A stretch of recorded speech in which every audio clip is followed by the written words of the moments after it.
മക്കളെ, അപ്പോൾ എൻ്റെ കുട്ടികൾക്ക് എല്ലാവർക്കും അറിയാം നമ്മളുടെ എക്സാമൊക്കെ ഇങ്ങനെ അടുത്തെത്തിയില്ലേ. അപ്പോൾ നമ്മളുടെ ചാപ്റ്റേഴ്സ് നമുക്ക് 5 ചാപ്റ്റേഴ്സാണ് +2 ബയോളജിയിലുള്ളത്.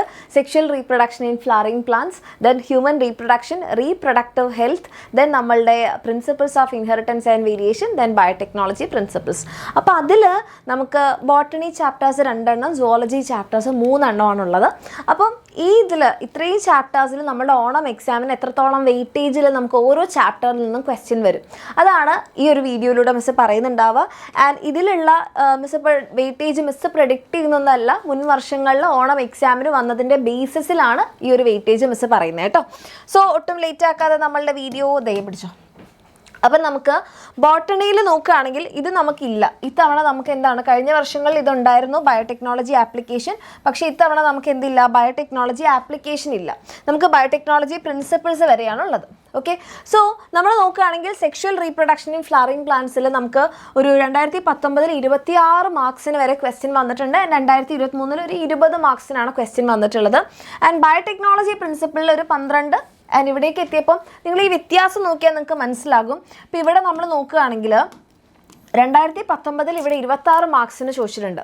ഓക്കെ, ആൻഡ് ഇവിടെ ആണെങ്കിൽ 12 ചോദിച്ചിട്ടുള്ളത്. അതായത് സെക്ഷൽ റീപ്രൊഡക്ഷൻ ഇൻ ഫ്ലവറിംഗ് പ്ലാന്റ്സിൽ കൂടുതലും ബയോടെക്നോളജിയിൽ കുറവായിരുന്നു. പക്ഷേ 2020 ആയപ്പോഴേക്കും അതുകൊണ്ട് 20 ഇവിടെ കുറഞ്ഞു, പക്ഷേ ഇവിടെ കൂടി. അപ്പം ഇത് രണ്ടും നിങ്ങൾ നോക്കുകയാണെങ്കിൽ sexual reproduction in flowering plants വളരെ ഇമ്പോർട്ടൻ്റ് ആണ് ബോട്ടണി ചാപ്റ്റേഴ്സിൽ വെച്ചാണെങ്കിൽ. പക്ഷേ ഈ +2 ബയോളജിയുടെ കാര്യത്തിൽ ആക്ച്വലി റീപ്രൊഡക്റ്റീവ് ഹെൽത്ത് ഒഴിച്ച് ബാക്കിയെല്ലാം തന്നെ അത്യാവശ്യം നല്ല വെയിറ്റേജിൽ ചോദ്യങ്ങൾ വരുന്നുണ്ട്. ദെൻ സുവോളജിയിലേക്ക് വരുമ്പോൾ ഹ്യൂമൻ റീപ്രൊഡക്ഷൻ നമുക്ക് വെയിറ്റേജ് കുറവാണ്, 12 അല്ലെങ്കിൽ 11 മാർക്സിനാണ്. ആൻഡ് റീപ്രൊഡക്റ്റീവ് ഹെൽത്തിനും അതേ ഒരു റേഞ്ചിൽ തന്നെയാണ് ക്വസ്റ്റ്യൻസ് 2 വർഷങ്ങളിലും ചോദിച്ചിട്ടുള്ളത്. അപ്പോൾ ഇത് രണ്ടും നിങ്ങൾക്ക് നോക്കിക്കഴിഞ്ഞാൽ ഒരു ഏകദേശം സെയിം വെയിറ്റേജ് ആണ് കാണുന്നത്. Then principles of inheritance and variation ആണ് ഏറ്റവും കൂടുതൽ ക്വസ്റ്റ്യൻസ് നമുക്ക് നോക്കിയാൽ കാണാൻ പറ്റും. ഈ ഒരു സുവോളജി സെക്ഷനിൽ നോക്കിയാൽ 17 to 22. ഓക്കെ, 2019 17 മാർക്സിനാണെങ്കിൽ 2022 എത്രയാണ്, 23 എത്രയാണ്, 22 മാർക്സിന് ക്വസ്റ്റ്യൻ വന്നിട്ടുണ്ട്. അതായത് നല്ലൊരു കൂടുതൽ ഇവിടെ കാണാം. ഓക്കെ, അപ്പോൾ സുവോളജി സെക്ഷനിൽ പ്രിൻസിപ്പിൾസ് ഓഫ് ഇൻഹെറിറ്റൻസ് ആണ് ഏറ്റവും കൂടുതൽ വെയിറ്റേജിന് ചോദിക്കുന്നത്. ആൻഡ് ബോട്ടണി സെക്ഷനിലാണെങ്കിൽ രണ്ടും ഏകദേശം, ഇവിടെ ഈ വർഷം കൂടുതലും അടുത്തതിൽ കുറവാണെങ്കിൽ ഇവിടെ കുറവും അല്ല, ഇവിടെ കൂടുതലും പിന്നെ കുറവും കൂടുതലും കാണാം. അപ്പോൾ രണ്ടും ഏകദേശം ഇമ്പോർട്ടൻ്റ് ആണ് എന്നാണ് അർത്ഥം. അപ്പോൾ നമ്മൾക്ക് എക്സാമിന് ഇതിലും 30 മാർക്സ്, അതേപോലെ സുവോളജിയിലും 30 മാർക്സിനാണ് ക്വസ്റ്റ്യൻ വരിക. അപ്പോൾ ഇതിൽ ബോട്ടണിയിൽ 2 ചാപ്റ്റേഴ്സിനും ഏകദേശം ഒരു ഈക്വൽ വെയിറ്റേജിൽ തന്നെ പഠിക്കുക. സുവോളജിയിൽ പ്രിൻസിപ്പിൾസ് ഓഫ് ഇൻഹെറിറ്റൻസ് ആൻഡ് വേരിയേഷനിൽ കുറച്ചുകൂടി ഇമ്പോർട്ടൻസ് ഉണ്ട്.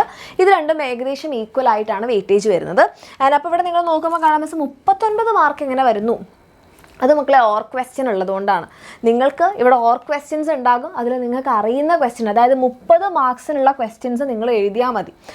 ചിലപ്പോൾ ഓരോ സെക്ഷൻ A, B, C സെക്ഷനിൽ നമുക്ക് എന്തുണ്ടാകും, ഇപ്പം 1 മുതൽ 6 വരെയുള്ള ക്വസ്റ്റ്യൻസിൽ നിങ്ങൾ 5 എണ്ണം എഴുതിയാൽ മതി, അല്ലെങ്കിൽ 7 മുതൽ 12 വരെയുള്ളതിൽ 3 എണ്ണം എഴുതിയാൽ മതി, അങ്ങനെയൊക്കെ ഉണ്ടാവില്ല. അപ്പം നമുക്ക് അറിയുന്നത് സെലക്ട് ചെയ്ത് എഴുതാനുള്ള ഒരു ഓപ്ഷൻ കൂടി ഉണ്ട്. പക്ഷേ ബോട്ടണിയുടെ കാര്യത്തിൽ ഒരു റിസ്ക് എന്താ ഉള്ളതെന്ന് വെച്ചാൽ ഇവിടെ ആകെ നമുക്ക് 2 ചാപ്റ്റേഴ്സേ ഉള്ളൂ. അപ്പോൾ ആ 2 ചാപ്റ്റേഴ്സ് എങ്ങനെയായാലും നിങ്ങൾ പഠിക്കണം. കാരണം നമുക്ക് അവിടെ വേറൊരു ഓപ്ഷനില്ല. ഇനിയിപ്പോൾ ഓർ ക്വസ്റ്റ്യൻ വന്നാലും ഇതിൽ 2 തന്നെ കറങ്ങി കളിക്കും. ഓക്കെ, അപ്പോൾ എന്തായാലും പഠിക്കുക. ഈ ഒരു വെയിറ്റേജാണ് ഇത് മുൻ വർഷങ്ങളിലുള്ള ഓണം എക്സാമിൻ്റെ ബേസിസിലാണ് മിസ് പറഞ്ഞിട്ടുള്ളത്. അപ്പം ഈക്വലാണ് ബോട്ടണിയിൽ, ഇവിടെ ചെറിയ വ്യത്യാസമുണ്ട്. അപ്പം ഈ ഒരു രീതിയിൽ തന്നെ പഠിക്കുക. ആൻഡ് എനിക്ക് തോന്നുന്നു നിങ്ങളെല്ലാവരും ഓൾമോസ്റ്റ് എന്തെങ്കിലുമൊക്കെ പഠിച്ചിട്ടുണ്ടാവും എന്നുള്ളത്.